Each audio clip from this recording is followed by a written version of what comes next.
Right. Welcome everybody to our seminar series to celebrate women in science as part of International Women's Day series of events.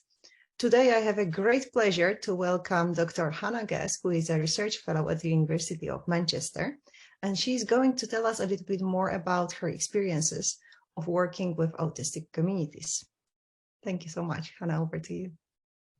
Good afternoon. So I'm here to talk about the SPAACE project, which investigates speech perception by autistic adults in complex auditory environments. And although I'm the one talking to you today, I should emphasize that this is very much a collaboration between myself, Alex Sturrock, George Benzo, Graham Hanks, and then with Emma Gowan and Chris Plack serving as the sort of senior authors on the project and acting as consultants on it. So, struggling to move this on. That's it. Autism at Manchester is a research network that brings together clinicians, researchers, and the autistic community to understand and shape autism research. And their expert by experience advisory group is composed of autistic people and their families meeting to advise researchers on what they're doing. And members of that group, George Benzo and Graham Hanks, independently identified speech perception as being an autism research priority. And in particular, speech perception in the kinds of environments that we would call complex acoustically, where you've got other sounds going on at the same time as the voice you're trying to listen to, which, to be honest, is most environments that most of us find ourselves in most of the time. So pretty crucial that we're functioning okay in those places.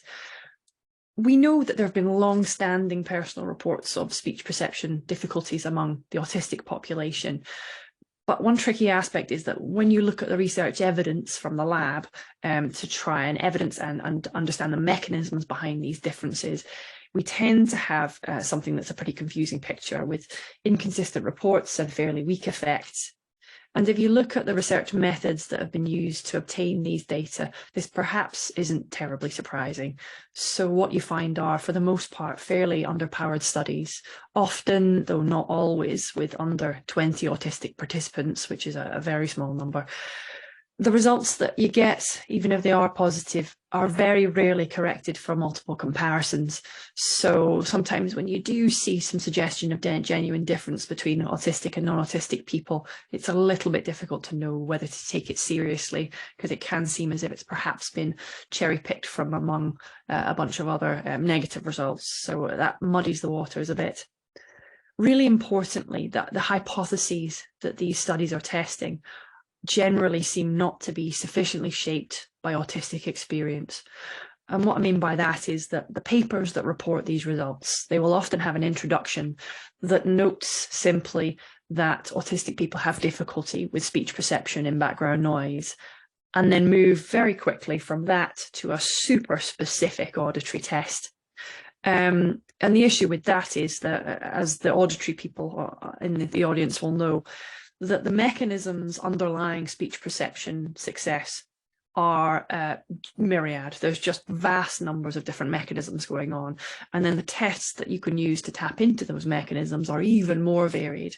And so if you pick a specific test, there's a high likelihood that it won't, in fact, tap into the specific real world listening difference that you're interested in getting at. They have to be very, very well chosen. And there seems to be an absence of that in the literature. You know, the specific hypotheses and the specific tests seem often to have been a little bit plucked out of thin air. And that is an issue and probably underlies some of the negative results that we're seeing. Related to this is the fact that the listening conditions used in these tests across the literature tends to be isolated rather than integrated. So you'll have one study over here that looks at isolated word perception in a very simple background noise in kids. And over here you'll have complex sentence perception in a background babble in adults. And then when you're trying to look at and compare and integrate the findings of these different studies to try and get an overall picture, it's more or less impossible because you're comparing apples with oranges. So a lack of integration there across the literature. Finally, there's the issue that data collection methods seem generally not to have been deliberately designed and refined to suit the needs of autistic as well as neurotypical participants. And this is a source of potentially intractable bias. So when we get a seeming difference between the two groups on a task, you know, it could be to do with genuine auditory differences between those groups. But actually, if you haven't designed your data collection materials as well, it might be something else entirely, because there's so many different aspects that go into determining what a person's data look like when they take part in a study. There's the kind of language that's used, whether there's ambiguity in there. There's the timing of things and whether you're getting rest breaks. There's the words used, the instructions used to tell the person what to do on the study. There's the presence of other sensory stimuli that might be distracting or kind of creating an adverse listening environment for that person. So where data collection methods have not seen significant autistic input to optimize them, I think the possibility of that sort of bias has to be in the back of your mind when you're reading the results of these. And that brings us to the idea of of nothing about us without us in terms of doing research with the autistic community. Whereby we should always have some kind of autistic input guiding what we as researchers are doing. And I think there's a strong argument for that in more or less any field of research. But I think it's incredibly obviously true in the case of the kind of perceptual research that we are doing. When you're starting out in investigating a form of perception in autism, a very reasonable first step is simply to ask about relevant perceptual experience, and this seems often not to be done in any detail. And of course, the autistic community is obviously highly capable of informing and guiding research. And in the case of our sort of research, really all that means is paying detailed attention to one's auditory experience and then reporting back on it. And Lord knows if there's one thing that the autistic community tends to be a bit better at than everyone else, it's paying detailed attention to things. So to ask them to do that seems a really sensible first step. And to widen it out, I suppose it's worth noting that science, and indeed technology and engineering and maths, has been a field that has long been in some ways quite good about valuing autistic input. I think the most stark example of that is that if you ask the average British person to name 3 scientists, probably at least 2 out of 3 of the names that come off the top of their head are going to be people who we now recognize as, in all likelihood, having been autistic. You know, you're talking about folks like Darwin and Newton and Einstein. And so given that science has long valued and certainly benefited from autistic minds, it seems crazy not to kind of continue that tradition in some way and indeed build upon it. So what I would say is that when embarking upon an area of autism research, I think that researchers who seek and are open to community input are likely to find autistic people with very valuable skills and perspective, and indeed in some cases essential skills and perspective, as has been the case in our research. The SPAACE project then aims to shed light on autism-related differences in speech perception via adopting a more collaborative approach to what we do, paying detailed attention to autistic experience, designing listening tasks and research hypotheses based on detailed autistic insight, obtaining criticism from autistic people on every aspect of our research methods, and conducting adequately powered research. Our project is composed of 6 people in the team, a mixture of autistic and non-autistic people.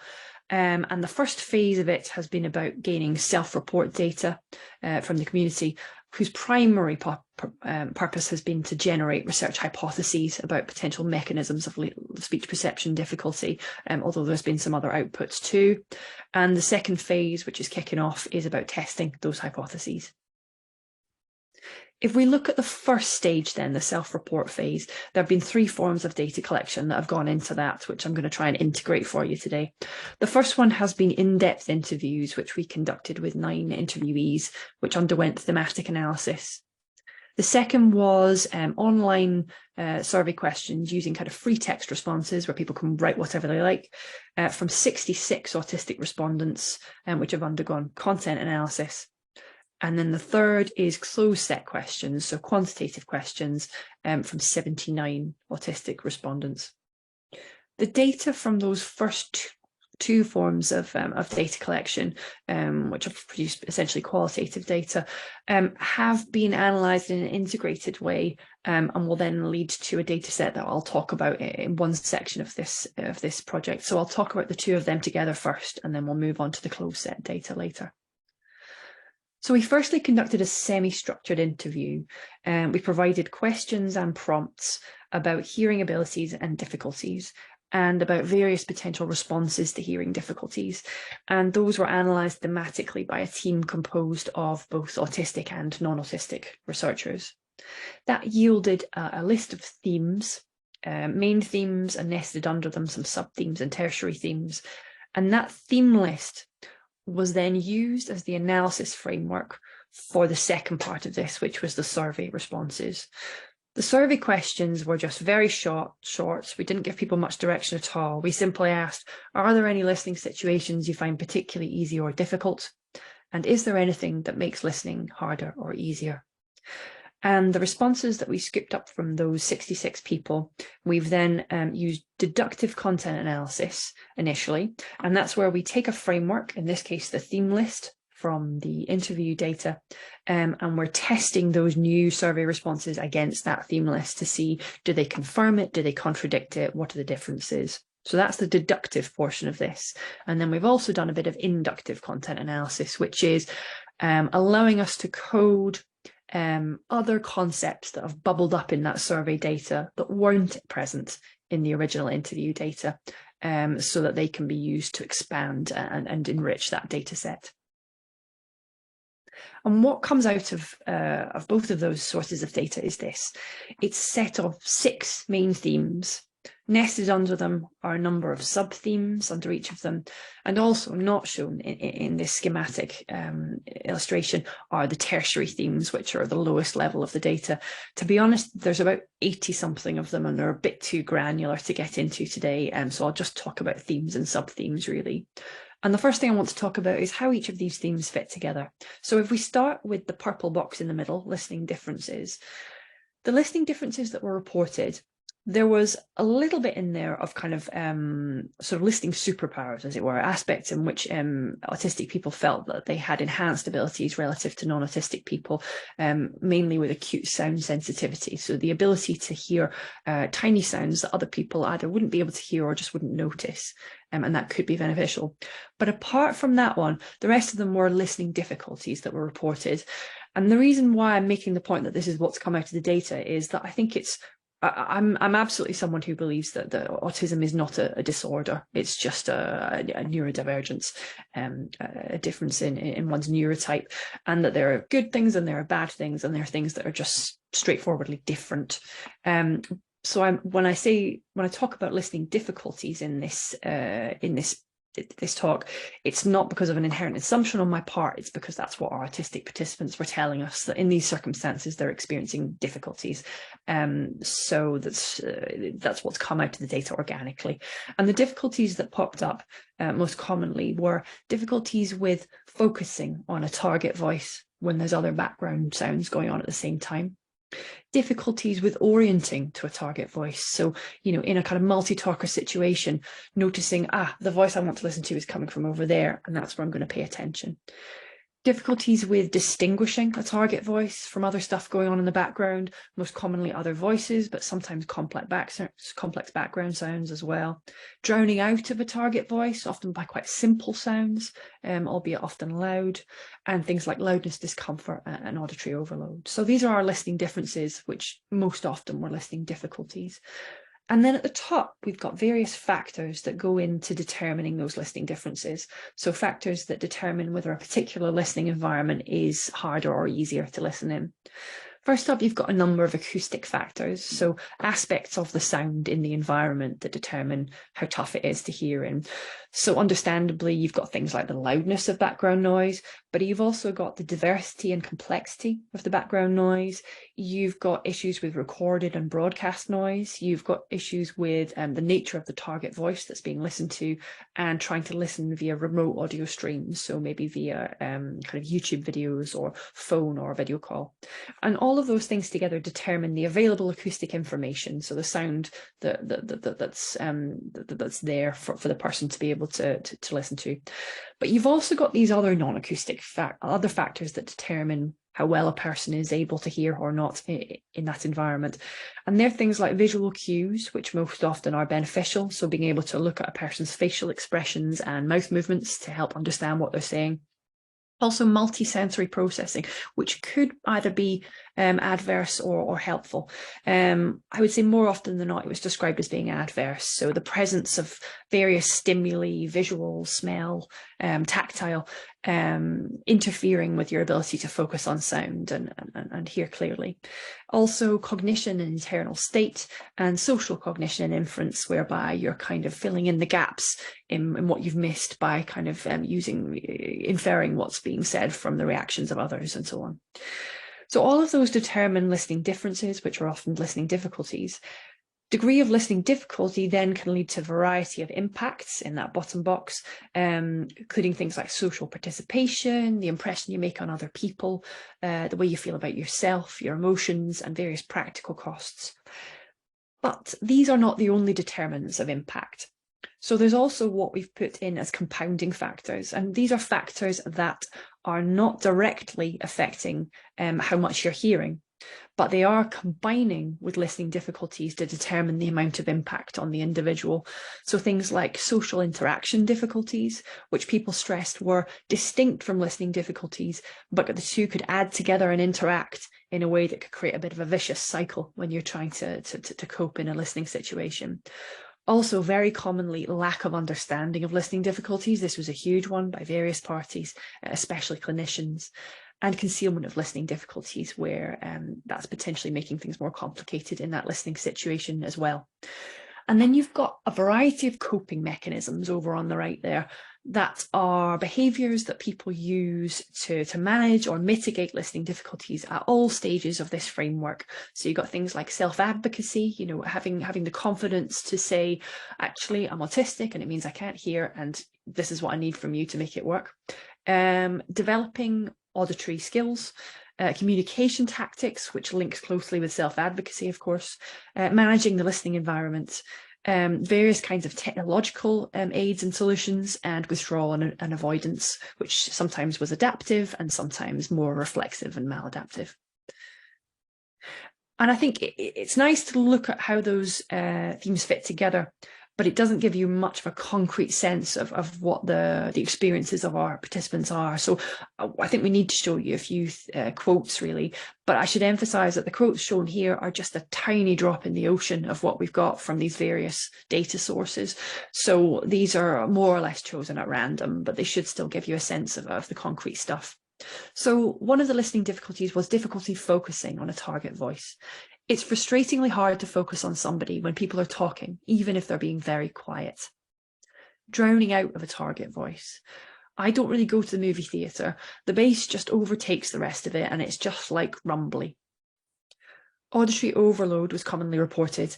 I'm not afraid of the crowd, I'm afraid of the noises of the crowd. And finally, difficulty orienting to a target voice. There might be 3 or 4 conversations going on. Despite trying to pay attention to one conversation, it's very hard to distinguish who's speaking to me. And also, it's not always possible through eye contact to work out where the conversation is coming from. Then we move on to the factors that can contribute to listening difficulty. And what I've done here is I've rolled together the acoustic and the non-acoustic factors. So there's stuff here that's to do with the sound environment, and then there's stuff to do with other aspects of the environment. So one very commonly reported factor is the diversity or complexity of background sounds. So this person says, I found that the amount of different noises affects me more than the volume of the noises. There's also room size and reverberation. The echo introduced by the lecture hall is enough to make it very difficult for me to understand the person talking. So even in a purpose-built environment which is designed to be acoustically favourable and where there's very little background noise, still potentially enough complication in how that sound is arriving at the person to make it difficult for them to hear. Then visual cues. If I can't see them start the conversation, I will not pick up that they're talking to me at all. And finally, distraction by other senses. I was listening to the speaker, but someone near me had this really strong perfume or something. It was so distracting.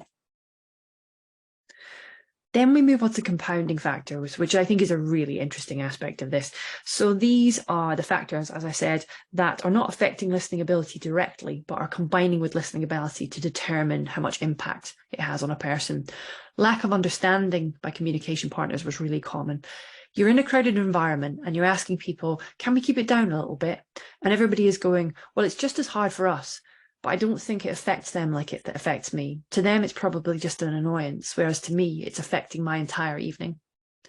And lack of understanding of clinicians. This came up again and again and again. So this person says, I've often thought maybe I've just got a problem with my hearing. And then you're told again and again, no, no, no, there's nothing wrong. And you're trying to work out, then why can't I hear someone? Why can't I have a normal conversation?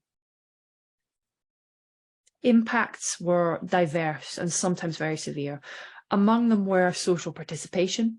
If I were to go to a party, I can't understand people, so I can't effectively socialize whether I go or not. Impression made on others. People probably think that I don't care very much sometimes, like I'm not paying attention.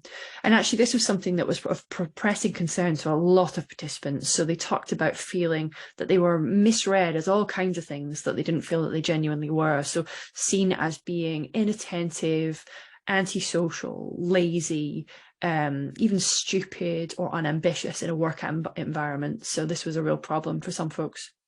And finally, emotional impacts. So this lady says, it's very stressful because I'm missing stuff and my head starts going, you're not reacting right, or they asked you something and you don't know what they're saying. Coping mechanisms, so many of these were offered up, but they included things like communication tactics. If I say sorry or say that again and I still can't understand them, now I recognize to tell them speak louder or slow down. Technological aids. So someone says here, there are days I'll bring concert earplugs to work meetings. And actually that was something that cropped up in a way that we hadn't necessarily anticipated. So we knew that we were likely to see earplugs and ear defenders being used as a way of preventing loudness discomfort in noisy environments. That kind of made sense. But what surprised us actually were just how many people were using high fidelity earplugs. So the kind of earplugs that are used by musicians and that reduce the volume of everything but keep the clarity. And these being used in circumstances where you still really, really need to hear what's being said well, and in fact used in some cases to make everything sound a bit clearer. So not just work meetings, but all kinds of social environments and workplace environments where you just need to take the edge off the loudness, and actually the really high quality of earplugs that are available these days making that possible. Also managing the listening environment. In classes where we have group discussions, I will typically extract my group from the classroom and will not return. So an important issue, given that we've got these qualitative data from two different data sources, is whether those data sources agreed or whether there are areas of contrast. And I would say it's a mixed bag, really. What we expected was to see the first three themes from the interview data being confirmed in our survey data. Those themes were listening differences and the various factors that can make listening more difficult or more easy. And the reason we expected that was that the questions we asked of our survey participants were, what are some situations you find hard and difficult to listen in, and what are things that make it harder or easier? So it kind of made sense that we were listing data along those lines, and that was the case. So I would say that our first three themes and their various sub-themes were confirmed very strongly by our survey data. So really nice to see that fleshed out in a much larger sample. More surprisingly, the final three themes from the interview data also had some data popping up in our survey, despite the fact that we weren't really asking about it. So those themes were compounding factors, impact, and coping mechanisms.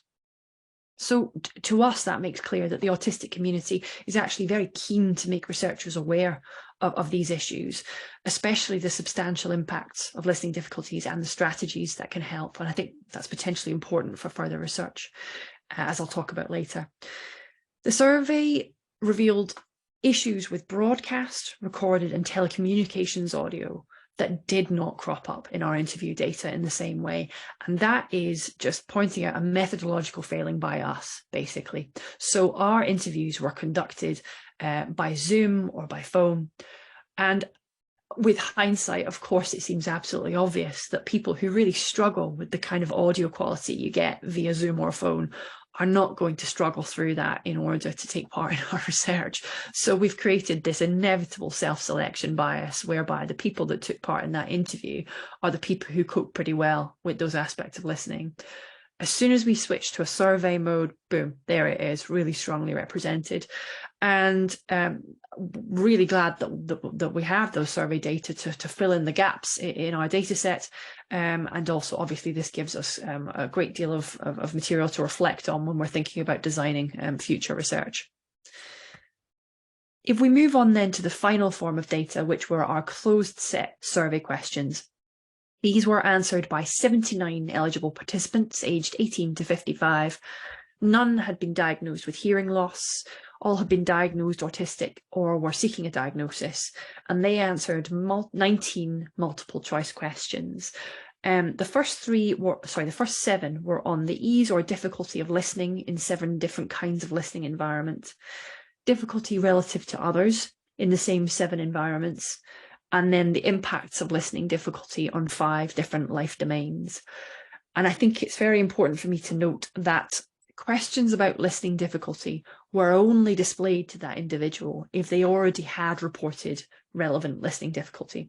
So what I mean is that if someone says that they have not particularly struggled when listening in an environment with background music, we don't then ask, oh, how do you feel that you struggle more than other people in that environment? Because it wouldn't make sense and would be inappropriately leading. And equally, we aren't asking about impact of listening difficulty unless someone has reported, yes, I have listening difficulty. So we're trying to keep all of that fairly neutral and not to bias our results. The first 7 questions then asked how easy or difficult people find it to listen to a person talking in an environment with no background noise, moderate mechanical noise, moderate volume music, 1 or 2 background voices. And then the bottom row there is just more intense versions of the background noise above. So loud mechanical noise, loud music, and many background voices. As you'd expect, situations with background noise causing some difficulty, whereas quiet situations, not really. You've also got that, I think, fairly obvious result that more intense background noises are more problematic than the quieter versions. Fairly obvious. But what you've also got is this pattern where as you move from the left to the right of the figure, things getting more problematic. So as we move from less complex background noise to more complex background noise, people reporting more and more and more difficulty. So music more troubling than mechanical noise, voices more troubling still. And I think that's pretty important, that issue of noise complexity and also semantic content of the background noise. But really starting to hammer home this notion that type of background noise and therefore potentially type of listening task, incredibly crucial. We then asked people whether they felt they had greater listening difficulty than other people the same age in these same 7 listening environments. In every listening environment, the most commonly reported answer was definitely.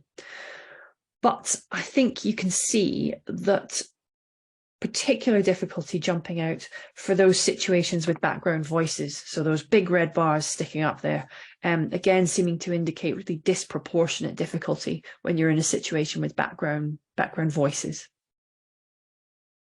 Finally, we asked whether whether listening difficulties have impacted people in terms of stopping them from doing things, affecting social life, affecting how they're seen by others, affecting education and career, and affecting people's self-image as well. The most commonly reported answer is very much so. So I think fairly strong impact in every domain.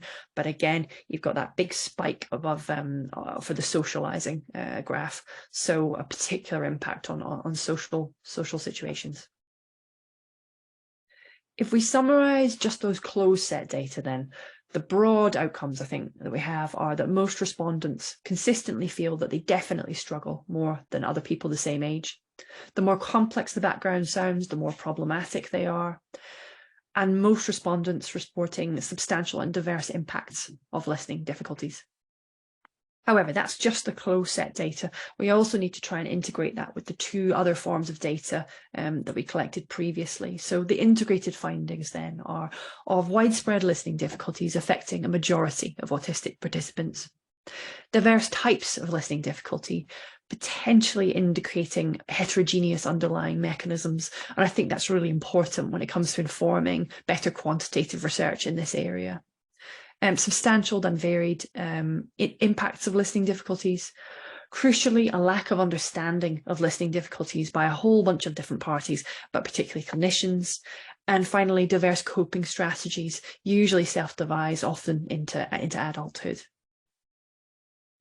The significance of these findings lies partly in their important implications for social participation. We suspect that there's a bidirectional interaction between listening difficulty and emotional well-being, self-perception, and social fatigue. And these are potentially very important due to social interactions being a core feature of autism and the high prevalence of secondary mental health problems in the autistic community. So obviously, by no means everyone every autistic person has mental health problems, but we do appear to be at risk.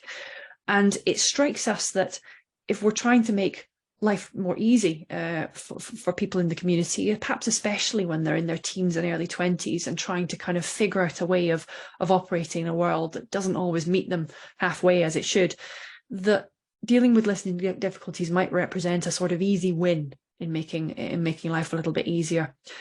In that, you know, if you're someone who's struggling in a classroom environment that's you know, problematic for you in a whole number of ways, but actually a big chunk of what you're experiencing is the fact that you just can't hear what's being said to you whilst everyone else is coping pretty okay with that. And you're having to direct all your attentional focus and all your energy into just basically keeping up with what's being said, leaving you with very little mental resource, very few remaining spoons to try and handle the other aspects of it. That if we could improve the auditory aspect, that might improve life in a way that's, you know, it might be that the auditory side of things is a fairly tractable area in which to make improvement. So in terms of what we need to do going forward, our first recommendations surround better quantitative research in this area. So I think we do need to work harder to unpick the mechanisms that underlie these phenomena. I think that research needs to systematically disentangle different types of listening difficulty, as is clear from our data, really. The hypotheses that we use for this quite clearly should be based on detailed autistic experience. And I think it goes without saying that the data collection procedures must in future be better designed to suit both autistic and neurotypical participants. According with these suggestions, we've got really lovely relevant new data from Kate Blackthorne, who's a very talented PhD student in the Manchester Centre for Audiology and Deafness. And she has looked at speech perception in about 60 autistic people and 60 non-autistic people. The groups are really nicely matched for gender and age, so pretty much exactly comparable, barring the autism diagnosis. And she's looked at speech perception performance in a couple of different kinds of background noise. The first is a very simple background noise. It's what we'd call speech-shaped noise. It just sounds like shh, and it's very widely used in auditory research. So she's done that, and then she's done a second listening condition where the background noise is much more real world. So it's made up of background voices, and crucially, those background voices come from different directions as well, as would happen if you were in a real world listening environment. You know, if you're in a noisy restaurant and you're trying to listen to that one person that you're having a conversation with and ignore the voices coming from around you. And what she found was really striking. So in the simple background noise, that really commonly used auditory task in research, she saw no systematic difference between the autistic and the non-autistic groups. You know, the distributions pretty much sit over one another. But in the complex background noise with that spatial element, she's got a stark difference between the distributions in the autistic and the non-autistic group. So autistic people finding it very significantly more difficult in that kind of background noise. So this is enormously interesting, and we think really upholds our contention that these hypotheses and listening tasks and listening conditions that we use for research in this field must be based on detailed autistic experience.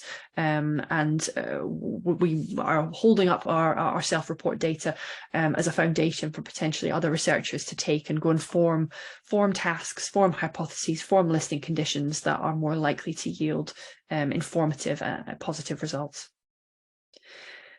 We think, related to that we need to consider potential heterogeneity within the autistic group and indeed within the non-autistic group. So our data suggests that the types and mechanisms of listening difficulty may vary within and between autistic individuals.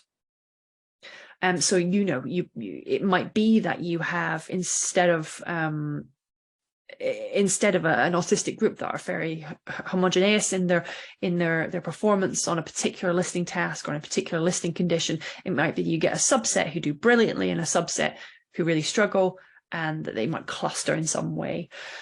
And this raises an issue with sample size. You know, to handle that kind of heterogeneity, you just need really, really large samples, and there isn't really anything you can do without a large sample to handle this. Low sample size, as I've said, is a frequent issue in existing autism speech perception research. But clearly that's going to be even more acute if we're trying to take account of potential heterogeneity. You know, I think if you have, as we have historically in the past, had a study that has 15 autistic people and 15 non-autistic people, that's already too small. But if you consider that then, you know, amongst those, there are going to be these clusters who perform very differently on perhaps each different kind of listening condition you use, then you really do need the numbers to handle that. So I think as a field, we need to think where possible about using innovative data collection procedures, probably where possible web-based, you know, internet-based data collection procedures, internet-based listening tasks, to allow us to gather data from very large online samples. And obviously this will require buy-in from the autistic community to be willing to take part in this. So their voice is going to be absolutely instrumental in shaping these to be something that they're prepared to get involved in a big way. One tool that's been developed by us with wonderful support from the Manchester Biomedical Research Centre has been the Manchester Online Speech Perception Suite. It's lovely in that it involves just having a browser and some headphones or earphones that you can plug into your device, and away you go with the kind of speech tasks that are involved. There are a variety of different kinds of speech material that can be involved, a very large variety of different kinds of background noise that can be used in these tasks, and also with directional sounds, so sounds coming from different directions, which is a pretty essential part of making these ecologically valid. And it's been programmed in such a way that our server costs are really minimal, which means that there isn't really any practical limit on the sample size that we can use for this. Pretty much as many people as prepared to get on board with this, we can handle. So we're very much looking forward to deploying this in a bigger way than we have previously in the coming months and years. So that's the quantitative directions for quantitative data, but we also think it's worthwhile really devoting some thought and energy to optimizing self-report data collection methods as well. So we believe that high quality self-report data is still crucial for a variety of purposes in this area. And our data clearly showed the limitations of relying on a single response mode. So our interview data resolutely failed to reveal different difficulties with phone and video call audio due to this massive self-selection bias. On the other hand, if we just use a simple survey, then we're lacking in that interactive element that can be so enriching. It is likely to be the case that best practice will involve various forms of written interactive methods. We're really interested in using email interviews as a way of eliciting written feedback, but also removing time pressure. So rather than if you're sitting on an instant messenger and they're being pressured to respond in a specific time, giving people space and time to at their leisure formulate responses to our questions and prompts. And finally, I think it's fairly obvious that the best approach is going to be providing a choice of modes so that we've got something that suits every individual. Finally then, let's move on from recommendations for research and think about more immediate benefit and more immediate action. I think raising awareness is clearly coming out of our data as being really important. So many of our autistic participants highlight an absolute lack of understanding of autistic listening differences as a really significant issue in their lives. So we've got plenty of incidents of audiologists dismissing concerns about hearing, not through any ill will, but just saying, well, no, your results are normal, away you go. There seems to have been historically a lack of clinical guidance on managing listening difficulties. Most people saying that the solutions that they've figured out have been figured out on their own. And I think from talking to clinicians, I think that perhaps is the start of that changing, but still there's probably a lot of clinicians out there who haven't got much to offer on this. And maybe as researchers, we need to be providing them with that. There's the issue commonly reported of adverse listening environments in educational and occupational settings.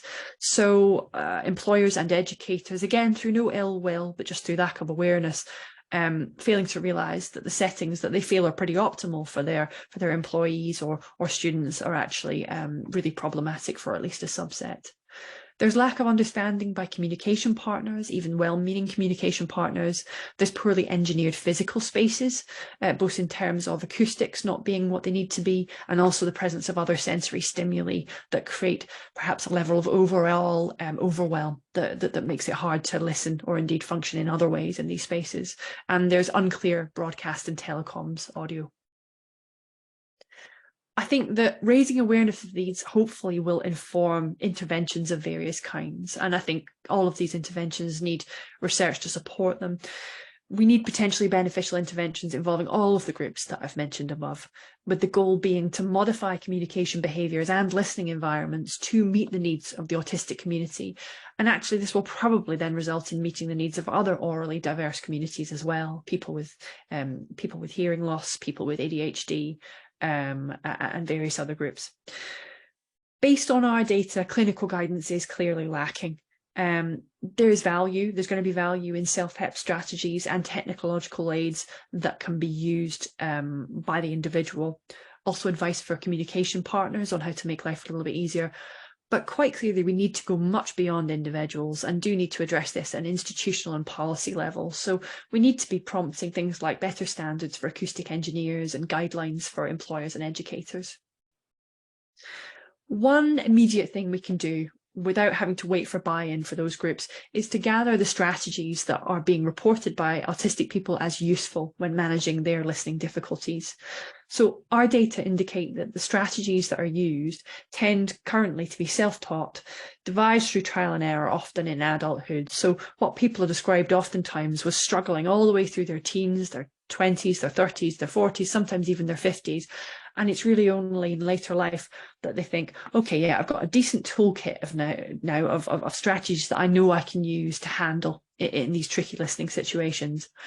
And the fact that our autistic participants have been so keen to offer up these strategies, even when not asked, I think to me shows the desire of the community to prevent other people from struggling in the same way for as long as they've struggled. So I think if you're in your 60s and you've pretty much got it sorted, I think there's a real keenness there to make sure that other teenagers, that the teenagers and people in their early adulthood aren't having to go through that same process.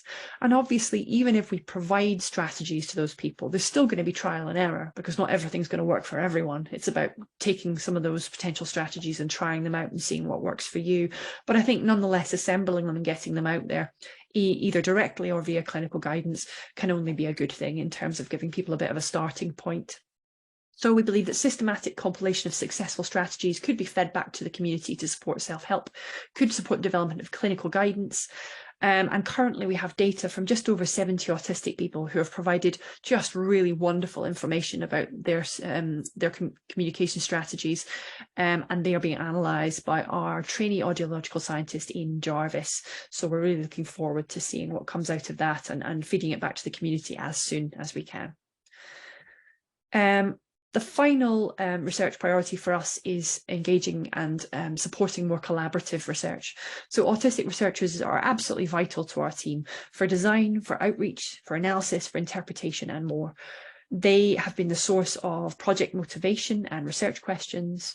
They've shaped study procedures to suit autistic as well as neurotypical participants. I would say that our autistic team members reduce the likelihood of neurotypical overshadowing of autistic voices when interpreting our qualitative data, offering insight into the impact on autistic individuals. And crucially, this kind of collaboration creates a legacy in that these research activities in which people are gradually training themselves and then becoming full members of the team as they are in our team.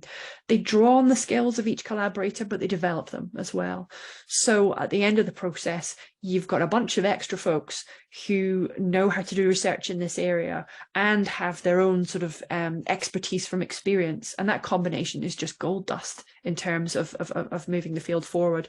And that does seem to be what happens. So we've got autistic team members who started off either not having done research or not having done research in this field, who have now moved on to other research projects in which they're using the skills that they've built as part of the SPAACE project. I'll just finish up with a quote from Lene, who is a member of Autism at Manchester and an autism advocate, and is the author of some really incredibly important and influential research papers in this field in her own right. But Lene, when she was giving a feedback session on our research, said, "I know hundreds of autistic people, and difficulty with auditory processing in background noise is the only universal characteristic I have been able to find." Finishing up then with some acknowledgements. Acknowledgement of the Manchester Biomedical Research Centre for funding our research, to Autism at Manchester for providing the genesis of our project and providing fantastic feedback at all stages. Also the Oral Diversity Network, which looks at various forms of oral diversity, of which autistic oral diversity is one, and have provided, again, really useful input to make what we do better. And finally, Aspire, the Female Autism Network, which has provided advice and also participants for our research. So thank you to all of those, and thank you to all of you for listening. I'll just stop sharing. Fantastic, Hannah. That was absolutely brilliant. Thank you so much. Do we have any questions? Anybody? Any questions? Just unmute yourself and ask a question. Lots of clapping hands, Hannah. All right. Good. So, Hannah, I was wondering, when you started doing this research, were you expecting more reports of autistic people saying, "Oh, I have this really super acute hearing, I can hear so well," rather than sort of reports of hearing difficulties? Were you surprised with that? Because what I think that the general perception of sort of general population that doesn't really, I don't know, do much research into hearing in people with autism would be that people with autism don't like loud noises, but they do have very good hearing, or report very good hearing, as you mentioned at some point, the super hearing, right? Yeah, I think, you know, as you say, you would expect difficulties with sort of loud sound and auditory overwhelm. I think that's well established. I don't think, you know, anecdotally or in research anyone would disagree with that. In terms of perceptual abilities, so being able to hear well or not, yeah, I suppose I thought it might be a little bit more balanced, and certainly there were some participants, in fact quite a lot of participants, who were talking about specific areas in which their hearing was very, very acute, and this being really useful. So a woman saying that, you know, she could hear what her kids are getting up to in a way that they really wouldn't expect, that allowed her to keep an eye in a way that other parents perhaps couldn't, and she could hear sort of gravel crunching outside on the driveway, and so be really alert to that, and that being potentially useful. But I think the message that we were getting from people mostly was, no, what I'm experiencing is listening difficulties, but I don't think there was a sense that was internalized, that they were saying, I internally am problematic in the way they're listening. I think that what they were saying was that in a lot of the environments that surround us in day-to-day life these days, they're just really unsuited to the way I hear. So actually I have really acute abilities, but in the environments that we commonly find ourselves, offices, schools, cafes, certainly noisier places like restaurants and bars, walking along the street, there's so many of them that are so adverse that actually auditory abilities that could be quite useful to me are instead totally overwhelmed, and I find it really difficult to function. So yeah, I would emphasize that people are reporting in practice that mostly what they're experiencing listening difficulties, but that's, you know, an environmental thing as much as an individual thing, and I think that points in the direction of what we need to do to try and tackle this. Thank you so much. Yes. Anybody else? Any questions? Natalie. Yeah, thank you, Hannah. That was some absolutely fascinating talk. I learned so much. I really enjoyed it. My mind, I think, is whirring now about how we can best, you know, I guess, you know, support our students and our staff, and, you know, the thought of a toolkit to help, you know, is really important. How far are you with the creation of a toolkit or a guide that we could potentially sort of spread out to students and staff? Oh, good. It's always dangerous, isn't it, when you say, oh, 3 months for being done, and it always turns into 6. Where we are factually is that we have initial written responses from just over 70 people. And then we've gone back to them with some email follow-ups. So it's that kind of email interview format that I was describing. And we're getting some fantastic extra data from that. I would anticipate that those email follow-ups will probably be finished by the end of the month. And so we're hoping to have everything analysed by the end of June. And then it's just a case of writing it up. And I suppose, in a way, how soon we have something to give out depends on what we prioritise. Do we prioritise getting this out via a kind of, an academic journal with peer review to kind of optimise it that way and make sure that what we've got is the final peer-reviewed thing, and then we turn it very quickly into a toolkit that we can hand out? Or do we prioritise getting something rough and ready out to people? To be honest, from feedback from people such as yourselves, I'm kind of leaning towards the latter approach. It might be worthwhile getting something out in the interim because there is such a pressing need, and then worrying about, dotting our I's and crossing our T's via the peer-reviewed route. So I don't know, I'd welcome your thoughts on that, really. I mean, is it dangerous for us to get it out there in a slightly unpolished form? I don't know. Can you benefit from getting it out in a slightly unpolished form and getting more feedback about it? Yeah, maybe what we need to do is say that it's paste the word draft over everything, just get it out there. Yeah, food for thought. Talk to you in more detail offline. Yeah, that'd be lovely. Yeah, there's definitely a need for this, isn't it? Yeah, absolutely. Any other questions?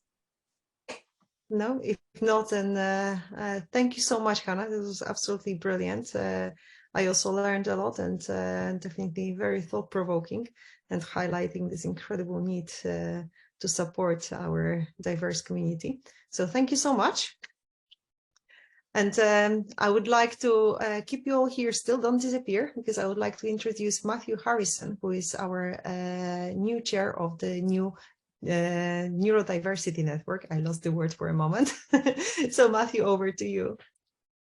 Thank you, Caroline. Can you hear me, by the way? Yeah, because these are just new headphones and I haven't got used to them yet. Yeah, thanks very much. And thanks, Hannah, and to the team for doing the research. I certainly, as an autistic person, I can completely relate to it. To a lot of the things that were in the study, people's, especially especially the background voice noise more than anything else. It definitely stands out for me. And thank you as well, obviously, for kind of engaging fully with the autistic community, because people perhaps in this here today might think it should go without saying, but as you touched upon it, it's not always the case. So yeah, as Caroline says, I'm Matthew Harrison. My role at university currently is AI Centre Manager in Faculty of Science and Engineering. But I wanted to take this opportunity to tell people about the Neurodiversity Network. So it's a new network that was set up as a subgroup of the Disabled Staff Network. So a little bit of background. I realised about a year ago that I was autistic, and subsequently received my diagnosis in October. And during the process, I came to realise that the difficulties I've been having at work, and they've been quite severe for quite a long period of time, were because of autism. I also think I have ADHD. That came up in my autism assessment, but I don't have that diagnosis yet. What I really needed at the time was a safe space to talk about it, to talk to other people about the difficulties I was facing, but I didn't have anybody. I was having to pretend things were okay, because if I tried sharing the difficulties I was facing with colleagues, it kind of backfired quite dramatically for me. So I ended up just hiding it from everybody, hiding my struggles, working longer hours and so on. And when I realised the university didn't have a forum or network for neurodivergent staff, I got in touch with the EDI team about setting one up, and with help from people who run the Disabled Staff Network, we now have the Neurodiversity Network. All staff are welcome to join the network and attend activities, etc. However, I intend to keep a core subgroup of neurodivergent colleagues who will ultimately decide what the network does and how. So first, I'd like it to become a peer support network for people who either are starting to realise that they might be neurodivergent, or people who are and maybe have always known but don't perhaps realise how it affects them at work, or people just that are really struggling. And it to an extent, even though we've only really been running for a few weeks, really, it's already starting to become that. I've already had conversations with people about the difficulties they're facing, and not that I'm an expert. In fact, I'm hoping to lean on other neurodivergent colleagues who have known that they're neurodivergent for longer than myself and perhaps know more about it than I do. So yeah, I'd like it to become a peer support network. But second, I'd like it to help to inform neurotypical staff, because I think if we're really going to make the university a better work environment for neurodivergent people, then we need to at least correct some of the misconceptions people have about neurodiversity, or about neurodivergent sort of conditions, for want of a better word. And I mean, I had some of those misconceptions myself until about a year ago. So I think, yeah, we need to correct some of those if we can make the university a fully sort of, you know, inclusive work environment. So that's it. Thanks for giving me an opportunity to mention it. If anyone would like to join the Neurodiversity Network, or if you want to let people know about the Neurodiversity Network, the best thing to do at the moment is just, we don't have a website or anything, it's just get in touch with me at matthew.harrison@manchester.ac.uk, and I can add you to at the moment we're operating with a Teams channel, so I can add people there. Fantastic. Thank you so much. That's brilliant. Wonderful. Well, thank you, our both speakers, and thank you for discussing this very important topic here today with us. It was great, and the recording of this session will be put on our Athena's One blog, and I will share it with you soon. Thank you so much. Thank you.